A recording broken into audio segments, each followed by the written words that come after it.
Welcome everybody to the second podcast series in a three-part series, which is really supporting the 2026 Leadership Forum Summit, which is leading in the age of intelligence. And that's going to be taking place this July 8th through the 10th. And that's actually Silver Bay, and it's also online. So we're going to explore at the summit this year what it really means to lead in a world that is just shaped by so many different kinds of intelligence. So this series, this three-part series, is designed to explore what are those ideas that we're having, some of the tensions, and some real-world leadership challenges that we're going to be working through together at the summit. So for more information on this, go to 2026.leadershipforumcommunity.org. I am Rosie Corvo. I'm the Managing Director at UpSpiral Leadership, which is a human-centered organizational design, leadership, and coaching consultancy. And I'm going to be your host and facilitator. Today, I have two guests with me, Bill Jensen and Jenny Heaton. So Bill, as we know from the first podcast, is the CEO of the Jensen Group, and he actually is one of 5 of the co-authors of the book, Humanity, Leading the Powershift. And that book is actually going to be anchoring the 2026 Forum event. And Bill, I think that everybody that's going to attend is going to get a copy, right? Yes. So sign up for the Leadership Forum. It's going to be an exciting time. My second guest is Jenny, and she is the founder of the Bates Leadership, who is also an innovator at heart and is often described as a talent futurist. I keep wanting to say you're described as a talent whisperer for some reason. I'll take it. Jenny brings extensive experience to organizational development and working with global firms. And together, Bill and Jenny, they're going to offer a powerful perspective on how we're going to enable leaders to develop talent strategies and build systems in this ever changing world. And we really covered the first part of Bill's book. And that is, punchline is that AI isn't just changing how work's getting done, it's actually shifting the power. And if we don't get it right, how will that really impact all of our futures and future generations to come?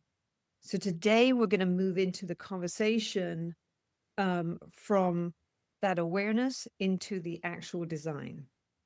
Because one of the biggest traps that organizations are falling into right now is just simply layering AI onto the way that we work already, which is adding tools, increasing efficiency even. But is it really fundamentally rethinking the way that we can work itself? And what this book is really challenging us to do is something much more significant, which is to take a step back, really examine how we're going to redesign these roles. So today's conversation is really about that shift. It's about adding AI and redesigning our work. So just throwing this out there to start with. Bill, Jenny, welcome. And what really excites you? I was thinking about this. What is exciting to both of you about this future where humans and AI are working together? Jenny, you want to take the lead? Personally, yeah. I mean, my background is all in talent management. So there's so many elements of this process that will give employees more autonomy in their own careers. I think about all the things that we haven't gotten right in this space for years and years and years. And AI is giving us a platform to offer more to the employee, to give them more information, to give them more timely information, to give them more accurate information, and have them step in a little bit more to be able to make their own decisions based on all of that. That's what excites me the most. Great. And Bill? Let me take you back to when I was in high school. And my mom taught kindergarten in the same district where I went to high school. By the way, the fastest net in the world is not internet, it was the teacher net. Mom found out when I was in high school, she found out anything I did way before I even got home. She knew everything. But at one point I stopped in her classroom and I sat on one of those little kindergarten chairs. So I said, Mom, why are you doing this? You're just wiping snotty noses and putting on boots and raincoats. Like, what do you get out of this? And she said, you don't understand. This is, up until now, they've been only with their family, mainly. They have some friends, playground friends, but mostly it's family. And then after this moment, they're going through, 12 years of schooling. This is the one place where I get to shape their minds and their futures and everything. And I was so blown away by how she saw her mission far more than crayons and wiping noses, but as to really shaping the future of a human being. And that's what excites me about this opportunity.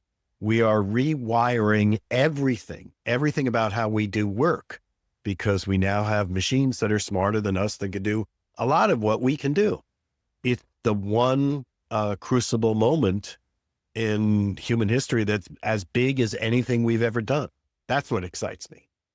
So let's start with our first question, which is really going to be about, but sorry, this is going to be the second question. So let's start out with, what is it about how we've designed our work and talent for years that now AI is really forcing us to rethink, right? What have we got to rethink? What is this movement really challenging us to do? So from my perspective, we've had this opportunity for decades to lean into self-determination theory, to give people this space to be able to own their own lives and their own career and have this autonomy. Also, Gen Z has been speaking up quite a bit about, I want more of this process. I want more feedback. I want more information to be able to do these things on my own and to understand what's happening and what my information is and how I can lean in. So I think this has been a bit of a perfect storm where we're able to now go, okay, we had all that information before, we haven't really acted upon it. Now with AI, we're almost, not forced. You can still say, no, I don't want to be a part of it. But if you don't, you're going to get left behind. And to be able to take that in as a third piece of information that's pushing us towards more autonomy and more of a kind of natural flow that AI will enhance for us, we're really well positioned. Yeah. Excellent. Excellent. And Jenny's point is so well taken, because, it's forcing our hand. For decades now, I've been working with senior leaders around transformation. And yes, they wanted to transform their organizations, but only so far. We're still holding on to, as Jenny said, the traditional, industrial age structures and all of that. We need to begin at, even before we get to workforce management, at a much higher level, senior leaders asking at an offsite retreat or someplace where they get to think big thoughts. Why do we even need people? I'm not being facetious. It's like throughout human history, we've needed people as we built in the industrial age machines and we built computers, we still needed people to run them or programming. Now it's like, what functions does our work? We run a hotel chain. Why do we need people? Well, we need, maids to clean the rooms. We need people to cook the food, physical things that AI can't do. Okay. Well, are they just cleaning a bed and vacuuming? Or if they bump into somebody in the hall, a guest, are they trained to talk to them? They know how to problem solve. We really need to think through, why do we need humans? And it's not a silly question. It's now a real question. And take that through. Why do we need them? What capabilities do they have to have? What skills do they need to have? We're about to see everybody essentially have the same access to all information as a CEO might have.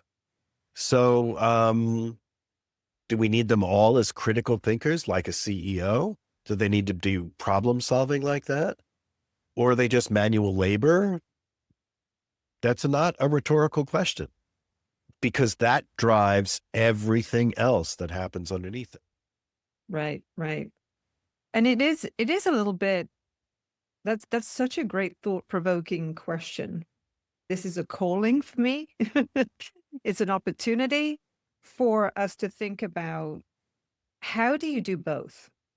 How do you make sure that you do increase your margins? How do you make sure that that profitability is where you want it to be? But how do you make sure that the humans that are in the workforce that are left, Bill, that would be able to enjoy and feel like they're not constantly burnt out? So there is, to me, there's also an opportunity to start thinking about, how do you right size some of the stuff that we've been doing forever that has had such an impact, and it's literally, it's not bringing people to workplaces where they're happy, right? That's what could happen. So that's also something to think about. You know what that brings up for me is, I really do think that this will request more of the population to understand business strategy. If the current executive suite plays their hand right and really markets, these are our priorities, this is what we're after, this is what we want you to focus on, and center employees in a very, very strong way into the goals of the organization, they have an opportunity to kind of create the right funnel for employees to focus where they need to be focusing, and actually take away some of the extra things. People are flittering around all over the place now. So if you use the tools correctly and have people center where they need to center on those business priorities, I think you can reduce burnout. Yeah.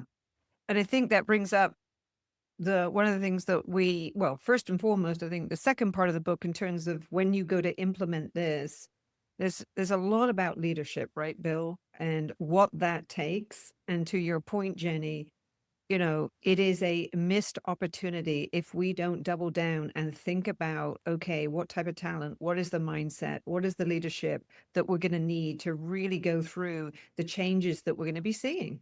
And it is absolutely, it's going to start there. It's going to start with, what caliber of leadership do you have? And are they truly equipped?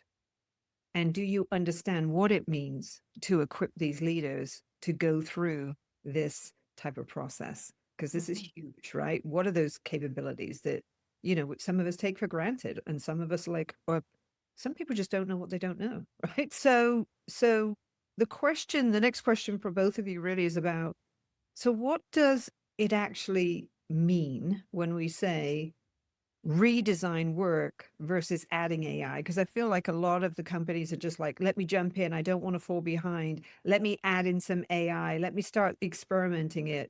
But what we're really talking about here is a much bigger thing, right? Which is the redesigning of our workplaces. So talk to me a little bit about that and what you see that as. Well, I think about, there's somebody who's doing work in this, so I'm following his articles, and his name is Kyle Shannon. He wrote this one recently, about the 7 economies of AI. And it's fascinating because he starts with blueberry farmers as the first economy. And the 7th economy is, I'm a single person and I'm running 23 businesses, and so you can imagine all the economies in between. The third one is finding efficiencies, and the 5th one is actually throwing away your entire org structure and starting from scratch. So I think this is a very good point in time for companies to make a decision about how, if they want to tiptoe in, then they'll just start with the efficiencies, which is where a lot of companies are starting now. But if they want to be a leader in the space, I think it's really advantageous to kind of play with it. If you were to throw your org chart away, what would it look like? And why not go through that exercise, even if you don't change, just to start and to position yourself in the space of what if and creativity, because now's the time to do it. Right. And building on that, thank you for that reference. That is, when you posted it, I followed it as a great 7 areas. And it made me think, if it's the 5th one, if memory serves me correct, that throw away the org chart. It's no longer up for discussion. That is the topic. So the main through line through the whole book that we're talking about is AI is a power shift, not a task shift. If you're just doing AI to take people out and to automate more, you're not yet really leaping into the capabilities of the AI era. The AI era is really, this gives everybody the same information the CEO can have. And how do you build, as we discussed earlier, the skill sets, the mindsets? So it really comes down to a mindset shift.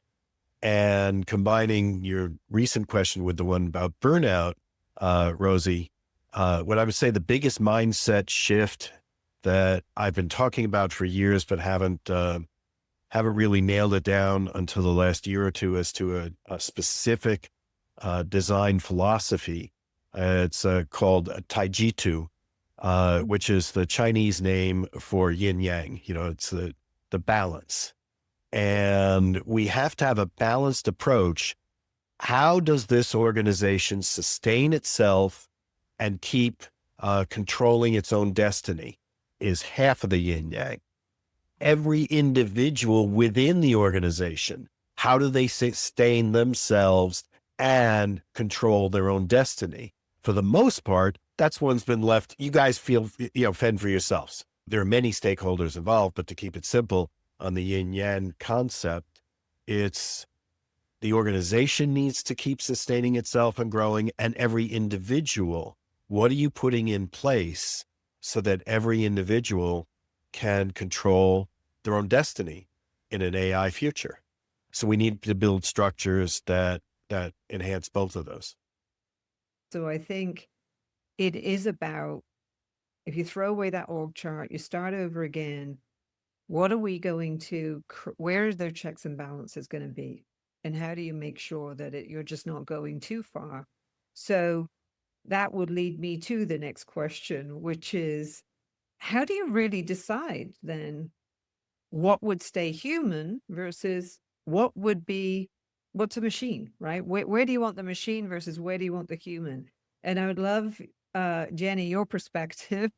What's your thoughts on that? How would you advise some of your clients? Yeah, I for me, I mean, the word that automatically comes up is ethics, and really making sure that the human is involved in the setting the boundaries, for making sure that there's a choice, and the choice is human about what is included. What comes up for me from a talent management perspective is, in the development world, I'm sure, Bill, you've been surrounded by all sorts of assessments, as have I, around, helping people to be the best that they can be in their own development. And when I think about all of the processes that could change for an employee, the one that scares me a little bit is, what if, AI has access to all of these sources of development that we have promised the employee will only be used for their personal growth and would never be held against them. If that is somehow put into their, world, and it's utilized in ways that we don't want it to be utilized, then we're stripping the employee of, their something that we've already told them that they could always hold, on their own. But it also puts information that could be very easily misconstrued into the company portal, if you want to call it that. So that kind of thing worries me. So this is such an important time for us to think about, what are the guardrails, where are the rules, what's an absolute barrier that we can't cross to make sure that we're protecting employees in that space. And building on what Jenny just said, think of it this way: without AI, whether it's a family, whether it's a couple, somebody's going to a therapist or a counselor for help. The professional ethics, the guardrails is everything that you say in this room is sacred, and nobody doesn't get shared with anybody. It's like a couple therapist, revealing the secrets that the husband or the wife says in front of them. It can be weaponized. But that's why those guardrails were built in that particular situation. But as Jenny said, I'm trusting this AI to help develop me. I know it. I'm giving it my shortcomings. I'm having conversations with how to develop me, and then suddenly the company takes those shortcomings and says, "We're going to outsource you because you have these shortcomings." That firewall needs to be kept sacred, and that's why when Jenny said, she thinks of these things as ethics driven. That's why we began the book in part 1 is 10 rights that the individuals have. So it's the right to see and challenge what decisions an algorithm is making. It's the right to swiftly correct what AI determines on its own. It's the right to have human judgment, that AI is not going to fire me. Somebody who knows me, my manager, needs to evaluate that and says, well, AI is just judging this one instance. It doesn't get you, Jenny, as a whole person. So there are at least 10 rights of human rights that are new and different for the AI era that go beyond you have the right to safety, you have the right to a fair wage. Those are, those will always be in place, but there's new ones we need to build in that are the guardrails that ensure it works for companies and for people. When I read that part of your book, Bill, it made me think about the way that we handle talent reviews today. And they're behind a curtain. The employee doesn't hear any of what's being said right now about their development. And so it's kind of like this interesting time because they didn't know before. But now that we have more information and more ways to access, this kind of bucket of information about them, there seems to be more of a reason for them to need to know what's in that bucket. And if it didn't work before, is there a chance it's not going to work now for the same power struggle and the same dynamics that we've been facing in the past? Like history could repeat itself. And that's the scary thing, but it could. Well, this goes back to skill building that we talked about earlier. My undergraduate degree was in design. And one of the things that's common when you're in a creative environment doing design work, it's called a crit or a critique. You put every week you'd get an assignment, or every day you'd get an assignment, and you'd put it up on the wall after a few hours or a week's worth of work, and it would be critiqued by everybody in the room, open, transparent, totally. There were rules of doing that. There was no sniping because you were going to be critiqued next. There was a skill set. I was taught specifically how to accept critiques, how to embrace them, how to give them through my entire undergraduate career, because I was in a creative field and we wanted to help each other get better. And there was a lot of honesty and difficult truths shared. But that was a skill that took years to develop. How many people have developed the ability, because the way we did, whether it was 360 feedbacks or others, that was behind the curtain, as Jenny said, that have the ability to take critiques, learn from critiques, give them, let some of them go without being personally attacked. When I shifted careers from design to an aspect of HR, I went for my graduate degree, and I was with a whole bunch of people that were used to doing people exercises. And, everybody was vulnerable. And I was in the room cramming up the walls. I poured my guts out to you guys. I was super vulnerable. I shared secrets of my life that my parents don't even know yet. And well, it's just an exercise, Bill. Move on. Because they were all used to that kind of sharing. In this particular instance, I was not trained in opening up and being vulnerable. I had to learn that through a graduate degree. But initially, I was scared shitless. I was climbing up the wall. I was just I opened myself to you, and you're not going to process this? Wait a second. Uh, that's a skill set that we're all going to need to have. I think both of your points, right, between what thinking through it at that level of depth and the skill sets that are going to be required is so interesting because it's also the data that we've captured. So if we have done performance reviews, and I know there's several people that are probably listening and say, wow, I had a performance review and I was probably A every year, right? ABC, right, top. And then all of a sudden I get a new boss and I'm a B. How does that happen, right? That's because people bring different perspectives. How many of you have been in the room where you're doing a calibration exercise to see if you could get the scores to make sure that you're all rating with the same level of thought that goes into it? And how are you calibrating? And that brings up like a whole level of data issues that also you got to start thinking through. So that then says, well, okay, wow, this is so much bigger than we think. So maybe it would be helpful if you guys could give a concrete example. Maybe we use the performance management system about what does a redesign look like then in practice? Yeah. I mean, think about performance I'm so excited about this part actually, because I think that it will be less of a challenge and more of an opportunity. Because you're right. Today, your manager is the number one person who can influence your career and your performance and what's said about, I mean, all of those things. And sometimes you get a bum manager. It doesn't work, very well for you. And they just don't see your brilliance. You're trying to tell them how brilliant you are, and they're not really turning into it.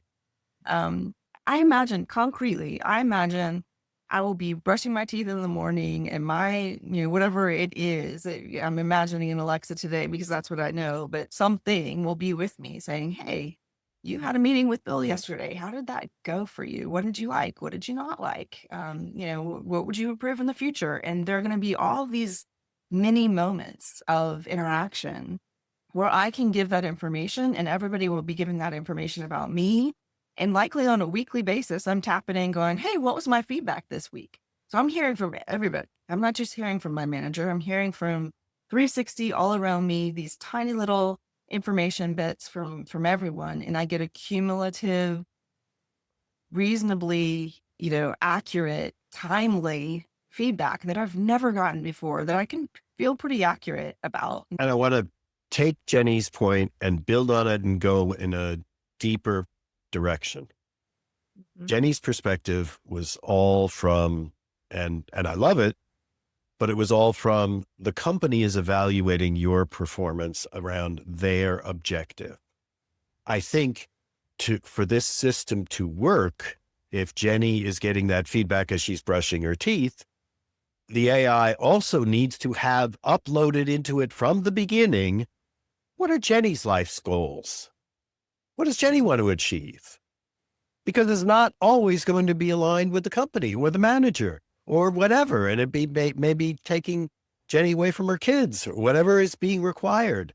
So the dialogue that's going on in that performance management must also include, for the first time ever, why are you working here and what would you like to achieve here?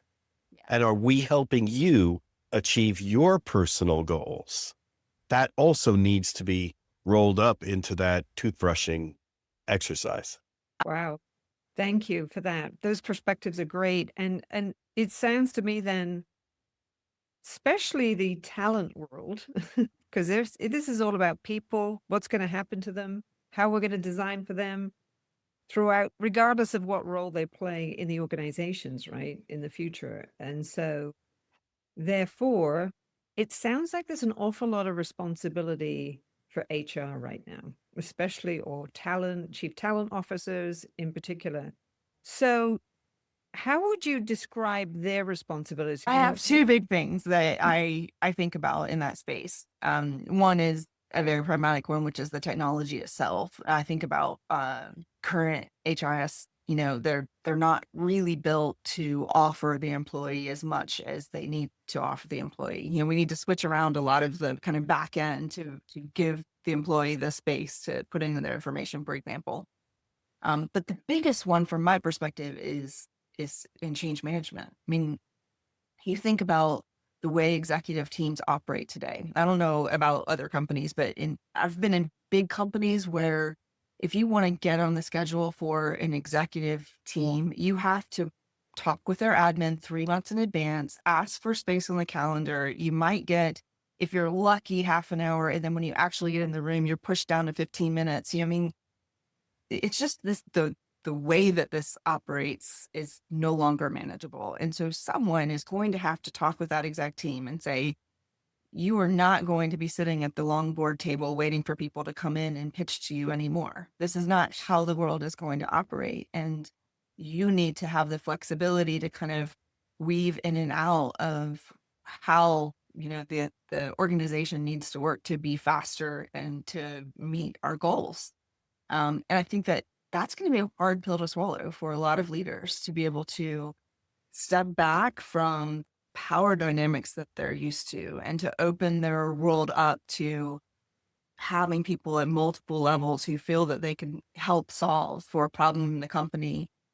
We have to find the channels to be able to open that up and change every single way that we're currently operating. So I think HR has a huge role to play on first seeing the vision of what it could be, and then helping people to just give in to the possibilities and release some of that need for power. Because that's going to be, I can't imagine people will release that very easily.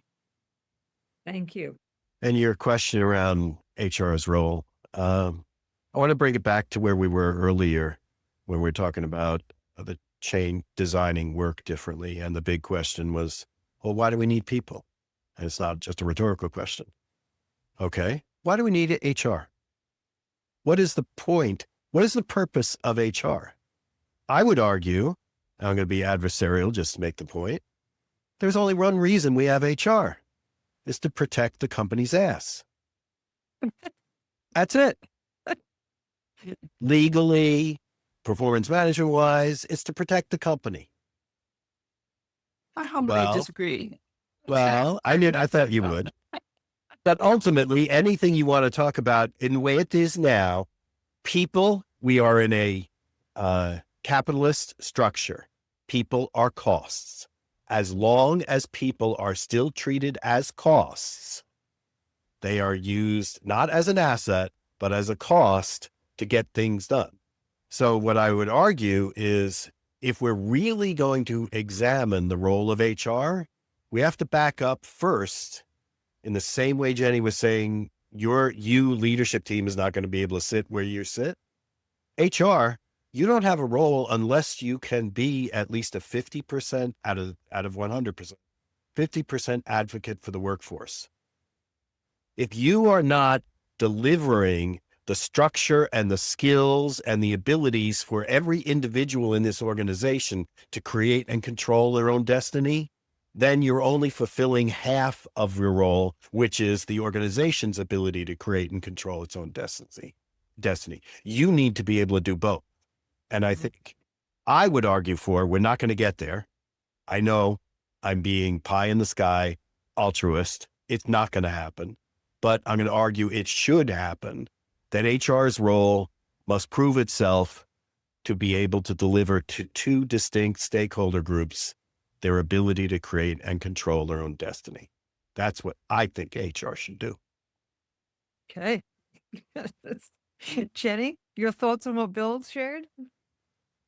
As they should always have been doing. I mean, I've had so many conversations, in particular about HR business partners, where somebody will ask me about an HR business partner, and the first conversation that comes up is, where are they on the intersection of corporate and employee? So when you're speaking with them, are they going to lean slightly more into the organization, or are they more of an employee advocate? And typically you'll find HR business partners in particular have a 51-49% lean, and you have to figure out which side they tend to be on. So I think that we've struggled with this one for quite a while. And Jenny, to your point, I absolutely agree with you. It can and should. It gets set by the leaders above. So what this is for HR to succeed, even partially in what I described, there needs to be a leadership team that is not in HR that values people's ability to create and control their own destiny as much as the organizations. And it's going to be a difficult path. For example, how we are implementing AI right now. There's a lot of companies that are taking out people that haven't even begun to put in AI the way they need to, but they're using AI as a cover because investors will reward putting in AI and taking out people as cost reduction. They're using that as a cover right now, even when AI isn't the real reason. So they're playing the capitalist game right now.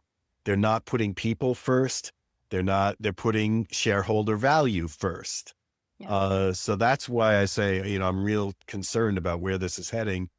Will the leadership teams that CHROs are part of, will they put as much value in employees' lives as they put in shareholder returns on investment?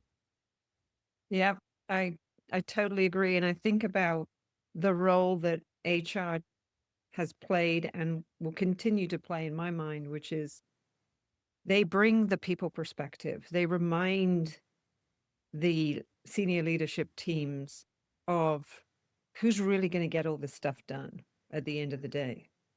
And it is people, and people are complex, and they show up and they've all got different lenses. And what we forget, because we're just so into it, is that there are precious lives at stake. Leadership isn't just about, managing a person. You're thinking as an executive of a company and the decisions you're going to make, how short term, how long term are these implications going to play out, not only in your corporation, but in your community? Because you start taking people out, you're going to have, and I'm not saying that people shouldn't make money. Absolutely. Of course. But there are implications. And if you don't pull on that thread, you're going to lose sight of what really becomes important. Because I must admit, Bill, at the beginning of this, when you said, why do you need people? Do you need people to clean rooms? And I kept thinking about that played in my head for a minute. I thought about how leaving that hotel room and you're not seeing anybody, and how sterile and clinical that could feel, and how that important that human interaction is. And thinking about the importance of some of these hard jobs for certain people are. If I can share two thoughts building on what you just said, and then we can wrap up. Rosie, I'm sure you have some wrap up thoughts. Two quick things. Just about every keynote I give, there's at least this one line goes in there. Everything you do uses a portion of someone else's life. Yes. There's not a single thing any of us does that doesn't require us to use someone else's time, whether it's their time, literally, or effort, or attention. Everything we produce, everything we do, the only way it gets done is to use someone else's life. So it's valuing life, bringing a full circle to where you brought us, Rosie. But also another quick task I wanted to mention for everybody who works, not just the C-suite, but down to the individual, it's the ability to condense lots of information and ideas down to sound bites. We are all working in the attention economy. Jenny said, you schedule a half hour, you get 15 minutes, now that's down to 30 seconds. So everybody who works needs to master the skill of being able to pitch elevator pitch stories, and Rosie, part of our shared background is B of A. One of the performance management tools that B of A, incorporated of mine was a communication structure called KNOW, as in knowledge, KNOW, know, feel, do. So performance management report outs were done. Here's the one thing want you to know. When you leave here, I want you to feel empowered and that you've gotten something valuable. And here's the one thing I want you to be able to do. A 30-second intro and a 30-second outro was to heading up every single performance management. So it's both keep in mind the people and you're using their lives. And part of that is using people's time wisely, get to the point. Yep. Jenny, any final thoughts from you? When you said about the sterile environment and that, Bill's comment sat with you, it sat with me too. And what it made me think about is there's an episode in Black Mirror where after everyone meets, for the first time, second time, they all give each other stars. So imagine after we ended this conversation, I got off and said, I want to give Rosie 3 stars for that. And I give Bill 2.5 stars for that. How does it transform the way that we show up for one another when you are getting rated and have this sort of interaction that feels so transactional and it's just more information piling in? That part does scare me quite a bit when I think about the dystopian kind of universe, the worst world that could come. Yeah, I hope it's not that. I hope that we are responsible and use this in a way that will lift people up and give them more versus less.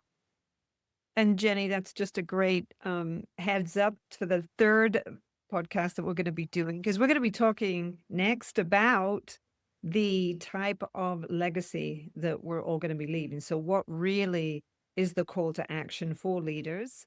And that's going to be on our next podcast. But for today, thank you, Bill and Jenny, so much for such a great conversation and for really helping the audience think more about bigger, I would say, think bigger about the new ways that we're going to have to act and do and in this new AI era. So again, if today's conversation resonated with you, we'd love for you to join us at the 2026 Leadership Forum community that's happening again, July 8th through the 10th. And thank you for joining us, and we look forward to continuing the conversation at the summit. Thank you, Rosie. Thank you, Bill. Thank Thank you. you.